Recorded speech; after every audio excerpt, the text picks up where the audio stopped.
comments on the changes that might be forthcoming and your thoughts about the ACA and what's good and what's not so good. Sure. Thanks. First of all, thanks for inviting me. It's an honor to be here, and I hope it's an accident that I get stuck on the table by myself.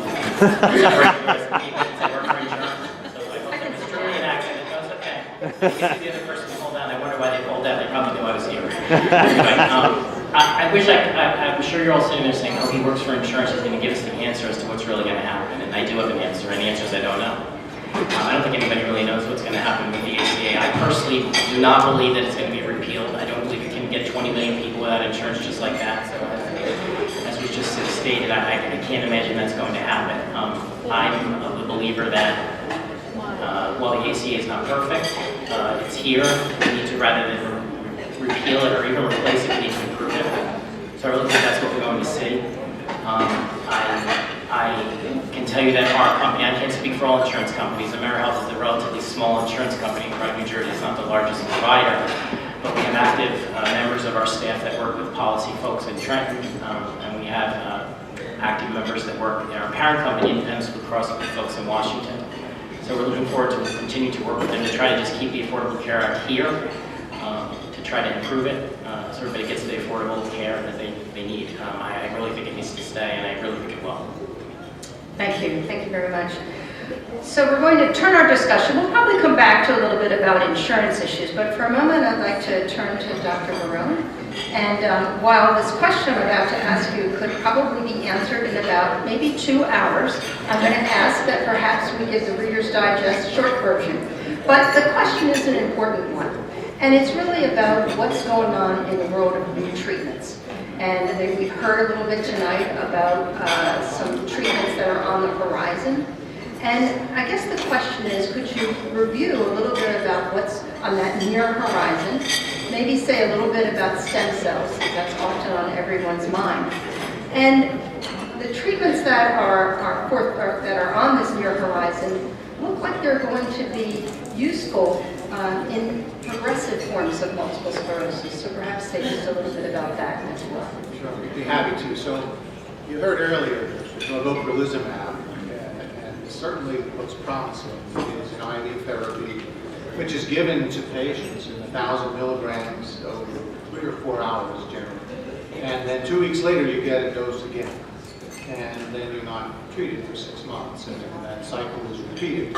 This medication focuses on the B-cell population of lymphocytes, which I'd have to say 15 years ago we weren't talking about too much, and it's become obvious that it's a very important player in MS and other autoimmune illnesses.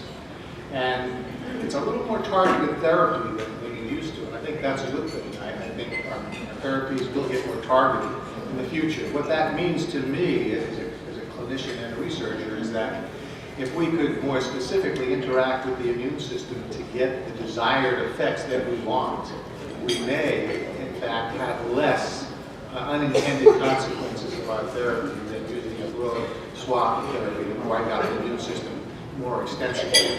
So that's a good thing. The next thing is that the medication has been studied in relapsing forms of MS as well as progressive forms of MS. And we're certainly all hopeful that this will be approved.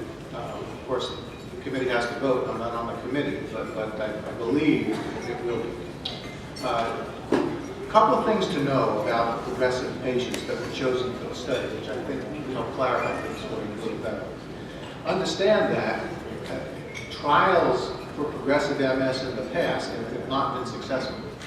And part of the reason may well have been the patient selection and the trial design. When I teach at Barone University, when I'm on faculty, I always tell my students, what you see depends on how you look. And whether that's as a clinician or as a researcher in the lab or in a clinical trial, you have to have the right tools to look and measure. So I think what we did with this trial was we really finally got to a point where we got the right kinds of patients with progressive forms of MS to study. And it's hard to get a trial with just primary progressive patients because they make up only, at most, 15% of patients in presentation. So we found a way, as an MS research community, to pool primary progressive patients with secondary progressive patients. And we decided and defined secondary progressive patients, those with relapses and those without. And we tried to take secondary progressive patients without relapses and add them to the primary progressive.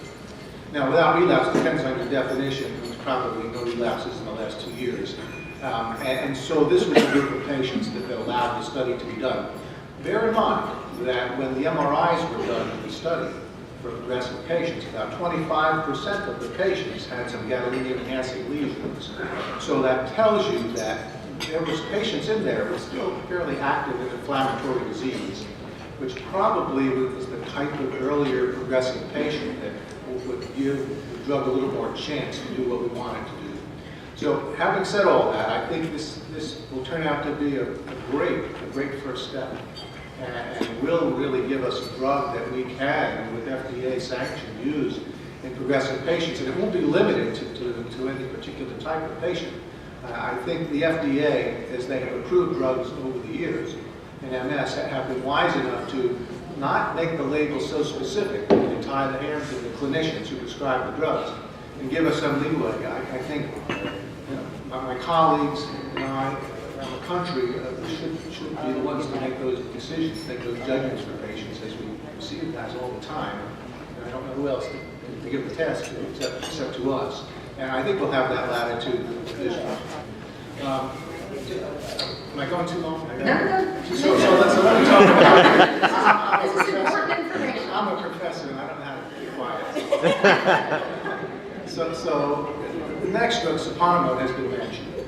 And this is very similar, but identical to Figolmod, which is on the market now. It is a little more selective, and you heard me use that term twice now, so it's a little more selective as to the type of cell-to-cell interactions we want. And so the hope is there may be fewer potential side effects and adverse events with this medication. And the use in progressive MS, I think, is a very interesting one. One of the neuropathological observations that was made. So early in my career, neuropathology was the dominant science in MS, and all that we learned was about clinical pathologic correlations and what neural tissue looked like in correlation to what we saw clinically. Neuropathology ruled. Well, neuropathology is not at the top of the heap anymore, but we still use it. It's still valuable to us. That's looking at tissue under the microscope at certain stains and seeing what's going on at a cellular level. And an observation that was missed over the years was that in chronic patients with MS, there seem to be rests or little groups of lymphocytes that sit near the surface of the brain. And even architecturally, some of these little rests or lumps of lymphocytes, which were mostly B cells, by the way, were the kinds of cells that look almost like a lymph node in some regard. So then we started to get some ideas about trying to maybe take out these cells and see if that would have a good impact in progressive forms of MS, because that's where you saw them. And that's what got the previous studies with rituximab done, the progressive MS study. Rituximab is not on the docket to be FDA approved, but there's plenty of research data you can Google and look up on MS and rituximab, which acts the same way as ocrelizumab is. Ocrelizumab is a more humanized form of the drug, and that makes it probably a little safer in the long run for patients. But these cell rests made Saponamod be tried in progressive MS.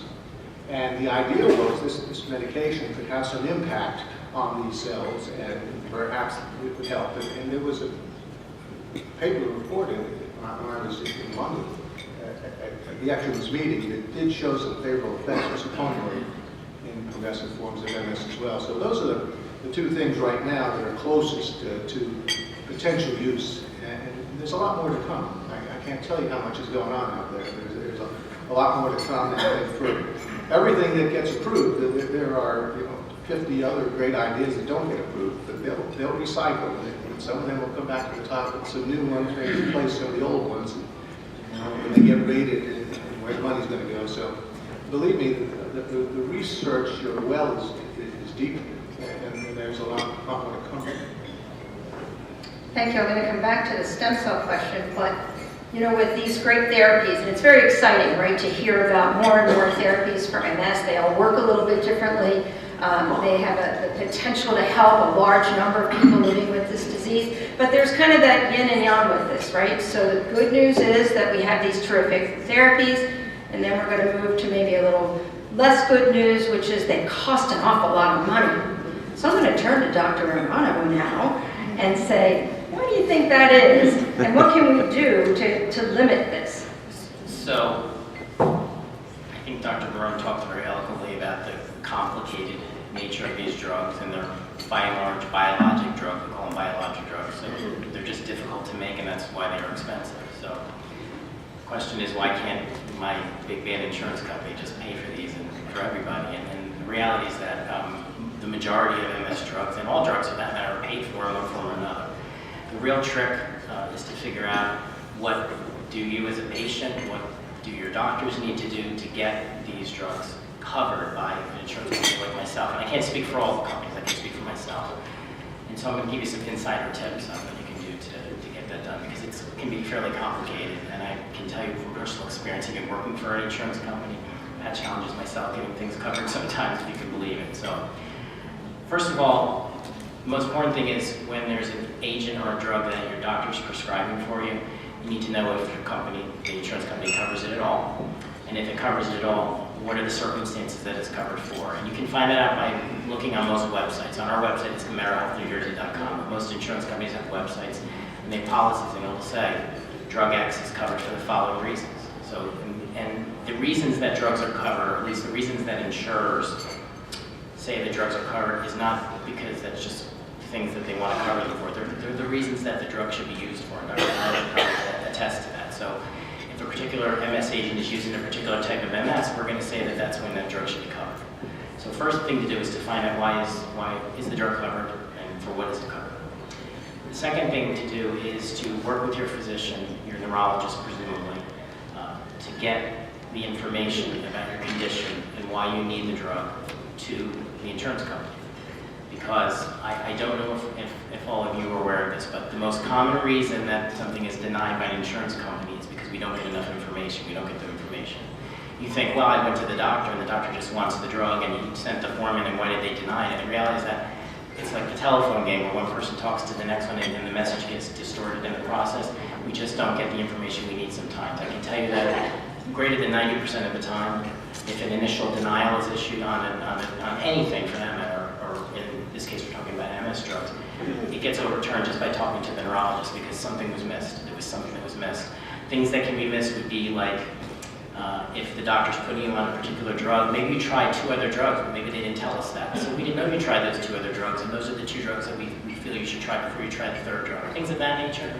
So really the key is what you can do to help your doctor is tell them, please, if you're going to try to get this covered, give them all the information. They don't always know that. They don't, you know, I practiced for many years before I went to the insurance industry, and they don't teach you this kind of thing. They don't teach you what you should do to get things covered. They don't teach you. All you're taught is that you're the doctor, you're in charge of the team, you tell people what to do, they listen to you, and that's it. And then all of a sudden there's an insurance company that's telling you what to do, and people don't take kindly to it. So the point is, find out why it's covered, what circumstances it's covered for, and make sure that the doctor gets all the information they need to get the drug covered. And I can guarantee you most of the time, the vast majority of the time, it will be covered with no problem. Thank you very much. That's quite helpful information. But it does sound like it can get a little complicated sometimes in kind of making sure each person is talking to the other and they have the right information. So Karen, what is the National MS Society doing to help simplify this process and to help with the cost burden of these drugs? So medications can only be helpful if people can access and afford them. And the Society launched in September the Making MS Medications Accessible initiative to try and address the increasing costs of MS medications. This has been a hot topic in the news. Everybody in this room has personal experience in seeing the costs significantly increase. When I started at the Society 15 years ago, I remember having this conversation with people, and the drugs were about $8,500 at that point, and now we know where they are today, right? It's an untenable situation. And so what this campaign or what this initiative is going to do is bring all stakeholders. What we want to do is bring all stakeholders together. We believe that everybody, in order to solve this problem, we need everybody at the table. We need people with MS, we need insurers, we need the pharmaceutical companies to sit and talk and figure out how do we ensure that people with MS get access to the medications they need. Now, there are a number of different policies that we're exploring at the federal and state level to try and address this, and they fall into 3 buckets. First, affordability. So how can we ensure that people can afford these medications? And that's getting to things like co-pays and trying to get it to co-insurance. Simple. And simple doesn't necessarily mean a legislative solution. Simple can mean, I bet a lot of people in this room have filled out the financial assistance forms for pharmaceutical financial assistance, and you have to keep filling them out, and they're different, they ask different information. Some of that could really just could be resolved by having a simple, easy form for people to use so that they can access this medication. Simple can also mean having just a straightforward answer about prior authorization or a step therapy process that is easy to understand and easy to articulate with your physician. And then transparency. Dr. Urbano talked about being able to go onto a website and find information. And that's really what it's about, is being informed consumers. I want to know exactly how much am I going to pay out of pocket for this particular medication, for this plan versus this plan, so I as a consumer can make the most informed choice. And one of the things we also did is we asked Congress last year at our public policy conference to hold hearings about this issue, because one of the things that's been lost as we've talked about the rising cost of medications is the voice of the patient, the voice of the consumer. We've heard from pharmaceutical companies, we've heard from the insurers, but no one's really talking about the person living with MS, the person living with that chronic condition. Their voice has not been part of this dialogue. And so we asked Congress to hold hearings to hear from people directly impacted by these rising drug costs. What we also did was we launched a pledge for candidates running for office. We asked our candidates to sign a pledge that they would commit to doing something, to taking action to address the rising drug costs. So how many folks live in southern New Jersey in the 1st Congressional District? Raise your hand. That would be in like the Cherry Hill, Camden County area. So Congressman Donald Norcross, who's running for re-election, signed that pledge. Now we have to hold him to that pledge and make sure that he continues this commitment to help us address the rising cost of MS medications. Thank you, and I'll just add that for the moment, for those of you who are on a medication and you're having difficulty with the copay, each of the drug companies does have a program. They're different, they have different criteria, but if you haven't already contacted them, it's very important to do so to see that if you are having difficulties, if they can provide assistance, because they actually do have assistance programs. The fear is that, well, we always have those assistance programs, so we still need to address these high costs and make sure that we can have affordable medications as time goes on. So, Dr. Barone, I'd like to ask about stem cells. It's a hot topic for people. It is. So I can't tell you how many times a day during routine visits I get asked about stem cells too. And the first thing I tell patients and others who ask me about it is this is a very big topic. Right? Not all stem cells are created equal. And what got a lot of publicity recently were the presentations at the consortium of MS centers last June in National Harbor outside of Washington, where there were a couple of clinic cohorts of pilot studies, I would still call them, of using stem cells in patients who really had bone marrow ablations. So that's a different kind of stem cell. And we'll talk about this first. First of all, we all have stem cells in us, in most all of our organs, and they can be active quite late into life, including stem cells in the brain. The type of stem cells that have been publicized recently, though, are stem cells that come from the bone marrow, very, very immature cells that would make lymphocytes and other white cells. The way this study was done was that those types of cells were extracted from the peripheral blood of patients. So these were patients actually getting back their own cells, so there was no problems with rejection and the need for that type of therapy. So the cells were removed from the patient's bloodstream, and then they were sent to a lab in Barone so you could have a large population to give back to the patients. And then what a lot of people don't understand was these patients got chemotherapy. And chemotherapy was the same type you might use if someone had bone marrow cancer and you were trying to really wipe out or kill the bone marrow of the patient. That's how this works. At that point, obviously, the patient has to be treated and given bone marrow stem cells back to regrow the bone marrow, otherwise the patient would die. And that's what was done. And so why do this? Well, one idea about eliminating MS in a patient might be to have the immune system wiped out and restart fresh. There are two places in our bodies where we remember things. Well, one is in our brain, which you're all aware of, but the other is in our immune system. And our immune system has memory too. There are memory T and B cells that can remember past substances, protein-like substances generally, for which they're programmed to attack. Now, this system is vital for us to live and survive. When something foreign enters into our system, we need to clean it up or we need to survive. When the process of cell division and replication, which takes place in all of us every day, is ongoing, mistakes are made. And those mistakes are cancer cells, and this immune system cleans up some of the mistakes of our biology, which is a normal part of living. But sometimes these cells remember our myelin, and sometimes they remember our axons. And there are other disease states too. They can remember the coverings of your joints, and they can remember your kidney. And of course, when they do that and they attack these cells, we get autoimmune illnesses. And of course, we're talking about MS tonight.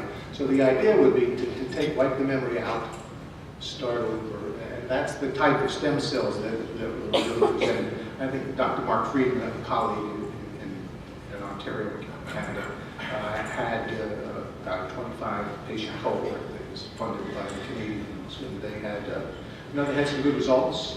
They had some patients who 5 years out and longer seemed to be free of disease. They had one death in the study. We can imagine how difficult it would be to endure, but it's a complicated process. There was a larger study that was funded in the U.S., and Dr. Mike Radke and other colleagues around the country were involved in that study. Very similar results.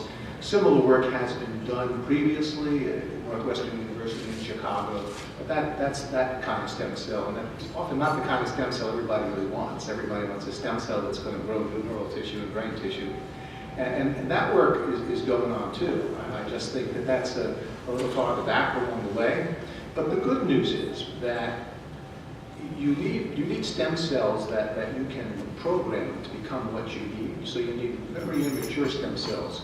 If you remember way back when the second President Bush was in office, there was a controversy about using fetal tissue to get those types of cells, and that put that research on hold for quite some time because of that understandable ethical issues and division of the country about what to do with that. And since then, though, that problem has been put by the wayside because we, I say we, not me personally, but we as a neuroscience and scientific community, have found a way to take stem cells that are in all of us and actually send them back in time and reprogram them to become less mature stem cells and then reprogram them to become something we might need or want. And there's an abundance of these cells in our fat tissue. And these types of cells can be made what are called pluripotential. So shortly after conception, the cells that are there, any one of those cells can become a whole human being. And we don't have to take the cells back that far in time, but we've got to take them back far enough so that they have potential to go in a number of directions. And then we have to have the smarts and the technology to send them in the direction that we want. And I'm telling you, that work is well along the way. Those are the type of stem cells you probably all really want to know more about, and someday we'll have more to tell you. Thank you very much. I do have one last question though about stem cells, and that's about stem cell clinics. We hear a lot about stem cell clinics. We used to hear about them outside of the United States, but now there are hundreds of stem cell clinics within the United States. Should people go to them? So another way that stem cells are used. these often are cells that are taken out of the bone marrow and processed in a laboratory and treated and modified in ways that I don't do, so I can't go into more detail than that. And then they're basically given back to patients. And yes, this has been a cottage industry around the world. In many places, it's simply unregulated. And there are some facilities in our country, too, also doing this. What I see from these types of treatments is that they do have, based on the data that I get my hands on, which isn't that extensive, they seem to have an anti-inflammatory effect, very similar to our therapies for MS at this time. These also are not the kind of stem cells that are generally going to be expected to restore tissue that's lost. And that type of work has to be looked very carefully if you're going to go out and try and sample that type of work. Remember, in a lot of places it may not be as regulated as you want. I don't know that anyone can attest to the conditions and the sterility of the areas where they're produced and how they're given. So I would say that for the most part, unless you're going to a facility that probably, if I say university based on bias, I work at a university, but there I know that there'll be an investigation of the review board, I know there will be standards, and that's all I can tell you. In a place like that, if they're doing an approved project, you're probably at least safer in terms of the quality of the cells you're going to get. And I think I kind of leave it at that. So it sounds like proceed with extreme caution in this regard. I would say that, yes. Thank you. Thank you. So let's turn our discussion then back to the insurance, but a specific type of insurance, and that's Medicare. Karen, I'd like you to address this for me. Many times people have commercial insurance through their employer, and for one reason or another, they may have to stop working, and then there's this, they may go on disability, but they don't have insurance then. So they have this waiting period. Can you speak to that and what this transition looks like? And please explain what a donut hole is. The donut hole. So it's a 2-year wait. So what many people don't always realize is when you apply for Social Security disability insurance, you generally, when you are approved, you get the financial piece first, and it's a 2-year wait to access Medicare, which is the insurance-related coverage. And so many people are caught without coverage, and there's not a blanket answer. I mean, what I would say is if somebody calls me and explains this is where I'm at right now, we try and explore all options for coverage. Can you get coverage through your spouse's plan? Would you be able to afford a plan on the marketplace? Would you qualify for Medicaid? Many people don't realize that if their financial income is low enough with the expansion of Medicaid in some states, you could qualify for coverage that way. So one of the things the society does, I believe everyone knows, we have an information and resource center where we have an employment and benefits team that is available to walk people through what insurance options exist for you. One of the things that we have advocated for years is the elimination of the 24-month wait for Medicare. That has always been an uphill battle, and it is not something that, given the current political climate, we think is a realistic issue to take forward and be successful in 2017. However, we do continue those discussions with our elected officials about that gap in coverage and the impact it has for people with MS. The donut hole is a period when consumers, for their medications, the cost lies between that initial contribution or the initial coverage limit and the catastrophic coverage threshold, which is $4,550, I think is the exact amount, $5,000. So it's basically you have to pay your out-of-pocket up to that $5,000 mark before Medicare kicks in and covers you fully. And that is also something that we have been advocating for the elimination of for several years because of the financial implications that it has for people living with MS. Again, it's going to be an uphill battle to try and eliminate that, but we continue to talk with our elected officials about the need for that elimination because it's usually between that January and March timeframe where people have to shell out an awful lot of money. Again, the cost is just prohibitive for a lot of folks. So wait, so you have coverage and you reach a certain amount, and then you don't have coverage and you have to pay, and then you have coverage again. Yes. That's it? Yeah. Wow, Yeah. that makes sense. Yes, that's Okay. okay. I'll not go any further than that. All right. So when people are doing this transition, are Medicare plans available through the Affordable Care Act now? Or is that a provision that people can sign up for these? And is that occurring as we speak? That is open enrollment is happening as we speak. And again, it's important to know that when Frank was, Dr. Urbano was talking about appeals and insurance, this is a lot of information. It is confusing. And one of the services that the Society provides is, again, that Employment and Benefits team, our Information and Resource Center, who we have specialists who can walk you through those websites and help you evaluate plans and make decisions about which plan is best for you and your needs. So it's really important right now during open enrollment, if you need to pick a plan, now is the time to start doing that research and connecting with us so that we can help you find the right plan for you. Thanks. Dr. Urbano, when people have Medicare, some people have other coverage too. Correct. How do they work together? And how do we best optimize that? So it's important to understand when you say Medicare, it means different things. There's traditional fee-for-service Medicare, which is the Medicare that's been in place since the 1960s. There's Medicare supplemental plans, because as you probably know, some of you probably know, Medicare as an entity by itself only pays 80% of the usual customary fee for service, so you're stuck paying the 20%. So there are supplemental plans, they call them, called Medigap plans.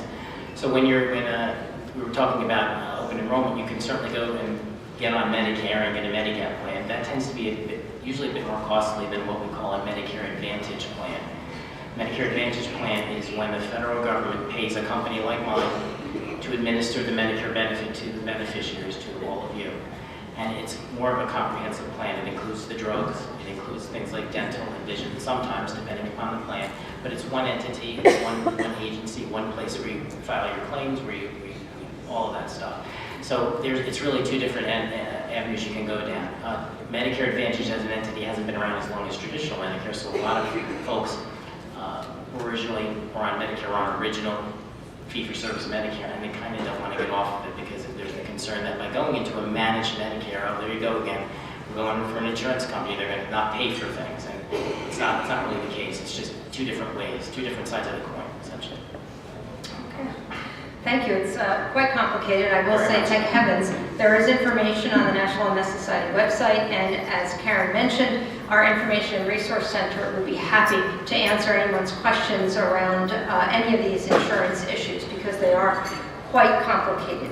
I'm going to ask one last question of Dr. Barone, and then do we have time for a question or two from the audience? Okay, so my question to you is, we've talked about disease-modifying therapies, we've talked about therapies on the horizon, we've talked about stem cells, but people want to know, and when they've seen me, when I practice as a nurse practitioner, and I'm sure you get this question, what people really want to know is, what can they do? What can I do to help manage my MS? What can I do to maybe make my MS affect me less? And that usually is around things like diet, things like exercise, and things like my emotional health. So how do we best address, that's a big question, but just kind of high-level view, what should people be thinking about in terms of their own lifestyle? Well, there are a couple of issues here. First, one of the things I always advocate for is for patients to take their medication. We look at prescription data, it suggests to us that only about 50% of our patients take their medicine exactly the way they're supposed to. And that's a big push that's lost opportunity.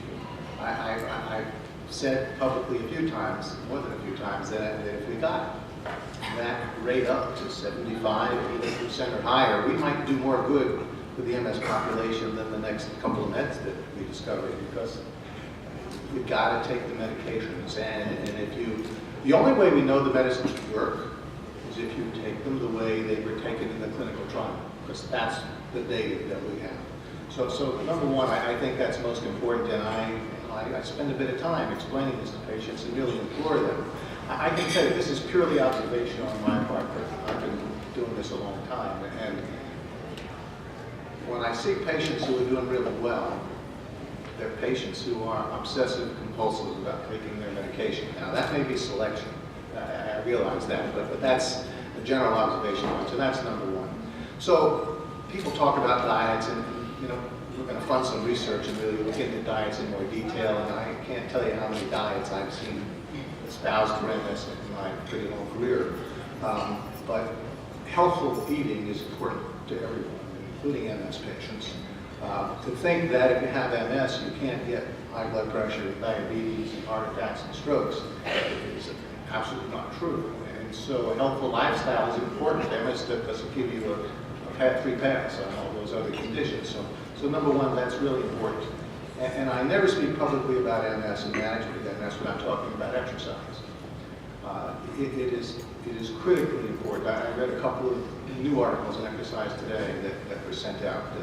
And there are few things that you can do to better serve yourself than exercise. Now, I know patients have varying degrees of limitation. I'm not advocating everyone run marathons. But I'm telling you, no matter what your degree of limitation, there is some exercise that a thoughtful therapist, trainer can teach you to do. You can pedal seated in a chair. Some exercise is just critically important. Another thing about brain health and cognition. So there are lots of different tools that have been espoused to help us keep our brain processes, our thinking functions optimal.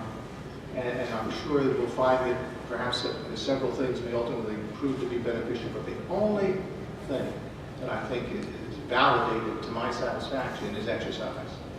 And exercise improves brain function, improves cognition, has the ability to improve mood.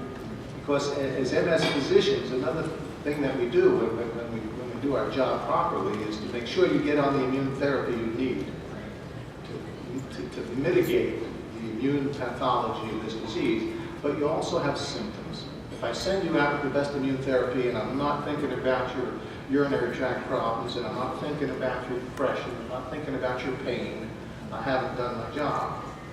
So we need to consider all of those things and treat all of those symptoms appropriately, and exercise is a cornerstone of that. And I will say that publicly until they don't ask me to speak anymore. Fantastic. Do we have any questions from the audience?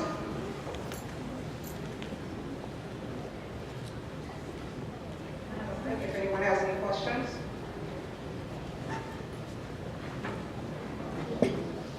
We've done that good a job. I am impressed.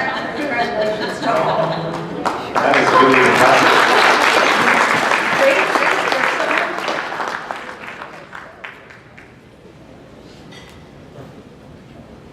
There we go.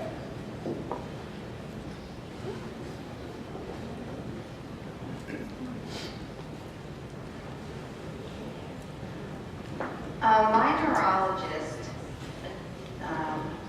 with the exercise, thought Dr. Barone was just talking about, and I've heard him speak previously on this. But my particular neurologist says that it will add to my fatigue and not to exercise. I'm curious as to what Dr. Barone's response to that is. I would just, first of all, I'll talk in generalities. I've spoken enough to know you can't talk about specific cases and give specific advice to patients from afar. It's not fair to the patient or their doctor or anybody. But I would say that there, in fact, is some published evidence to the contrary. And while it sounds ironic, exercise can actually mitigate fatigue over time. I'm not saying the first time you go out and do it, you're going to feel better. But over time, there is exercise physiologists and other colleagues. And one of my colleagues that I work with, Dr. Evan Cohen, my collaborator, the gait research is here, and he'll corroborate this. There's plenty of evidence that exercise can actually mitigate fatigue. Leave it at that. The word unequivocal comes to mind. Yeah. All right, thank you, Evan. Evan says the word unequivocal comes to mind. And I think I might add too that, you know, some people with MS are incredibly sensitive to heat. And when we exercise, we tend to heat up. And so that can add to somebody's fatigue level. So it is important if someone's going to embark on any type of exercise that, one, they're healthy enough for exercise, meaning they don't have any other issues going on, and that they work with someone who is familiar with MS. So whatever plan is developed can be incremental. Rome wasn't built in a day, you don't get in shape in a day. But if we work at things incrementally, sometimes that can be more beneficial as well. I agree, that's a great point. I have a patient who lives down in the shore area and is a cyclist, and even cycles in warm weather, and she has to go by car and drop off her ice packs along the way, and wears a vest and changes her ice packs along the way. So temperature control is, yes, that is an important aspect of it, but it can be managed. I won't take that as an excuse. Anyone else like to ask a question? All right, There's a question over here.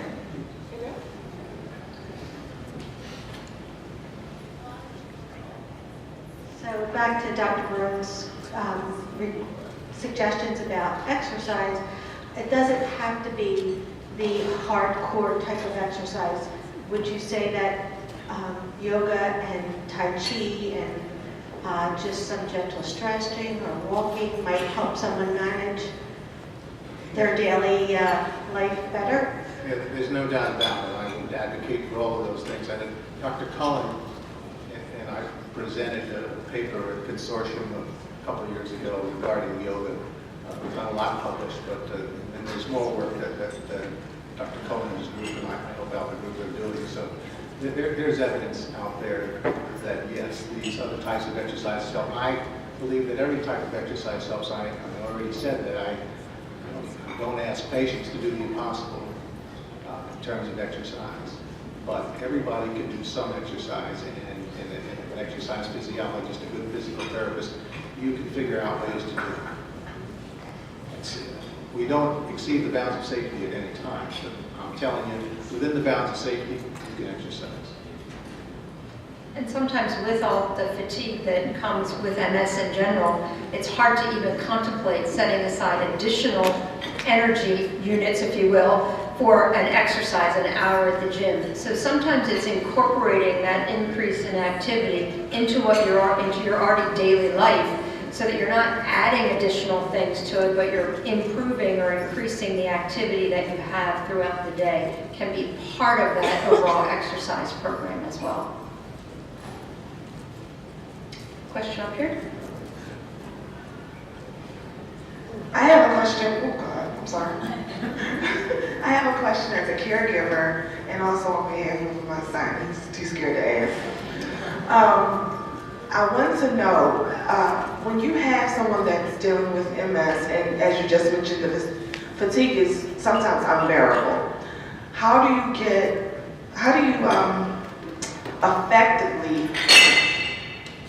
effectively get not only the patient, but the doctors to understand that while you're doing all that you're doing and helping with the new medications that are coming out, this fatigue is still at an all-time high, and it's keeping any form of normal living, the ability for that to happen. And the second part of that question is he wants to know, in reference to the scholarships that you spoke about for children, he wants to know if that is just specific to biological children or is that to family members as well. Thank you. Okay, so you'll get question number 2. Would you like to address the fatigue? So I will address the fatigue. Thank you. Fatigue is the most common symptom that patients with MS complain about. I don't think that's controversial at all. The one thing to keep in mind is that I think there are different kinds of fatigue that MS patients get. I mean, I think there is this fatigue that seems to be innate to the nervous system disease itself. I believe that's really true. The other thing that's important to remember is that depression is very common in MS, and sometimes it manifests as fatigue. And the third thing is that there are sleep disorders that are more common in MS patients, sleep apnea and some related conditions, restless legs, etc., that might disturb sleep. And if anyone in this room, MS or not, if there's not yet restful, healthful sleep, you you could be fatigued, and you'll have other symptoms and other risk factors in your health too. So you have to kind of think of it that way and make sure that, you know, I'm not being remiss since I've written things about thyroid disease and MS, that hypothyroidism could also contribute to fatigue. And we've studied my own cohort here in South Jersey. The prevalence of thyroid disease in my cohort is 12.3%. Something we put out a few years ago. So, and other cohorts have similar numbers, and it varies. And when you write about epidemiology, you find out that the literature, everybody does it differently, and so you can never compare apples and apples. But anyway, I think there's a pretty good consensus, and those are the numbers from the South Jersey typical clinic. So all these things have to be considered. And if you find problems in any one arena and you fix it, you're probably going to help. To get, you know, there are some off-label medications that are prescribed to try and help as well for patients with fatigue. But it's hard to find any one medication that's unequivocally validated to do the job. And sorry, I apologize, I can't see you. I have this giant podium right in my line of sight. But before I get to the scholarship question, I did want to touch on the way advocacy is supporting caregivers, because caregivers are often in our society the unsung heroes for those with chronic illnesses and conditions. The society has for several years successfully advocated for what's called the Lifespan Respite Act. And what that program does is it provides grants to the states. The states have to apply for this money, and the state provides respite support in the form of grants to give caregivers a break, basically. And when we talk about caregiving and fatigue as a symptom, there's also this kind of emotional fatigue that caregivers often experience, and I just want to make sure people are aware that there are services and resources out there to provide that respite for families. It's important. And for the scholarship question, and Kevin, I'm going to call on you because to correct me if I'm wrong, but it is a child of somebody living with MS or a person living with MS applying for college for the first time. I believe the person living with MS is also entitled to apply if they're going to graduate school as well. Correct. All right, I think we're done. I think so. I want to thank our panelists. They've done a fantastic job. Thank you all for your submitted questions and the questions that you asked tonight. This was great fun. I hope that it was helpful and useful for everyone to learn this information. And please contact the National MS Society if this has sparked more questions for you. I'm sure we'll be able to help you out. I want to thank all of you again for the support that you provide to people with MS. Without you, none of this happens. So thank you all once again.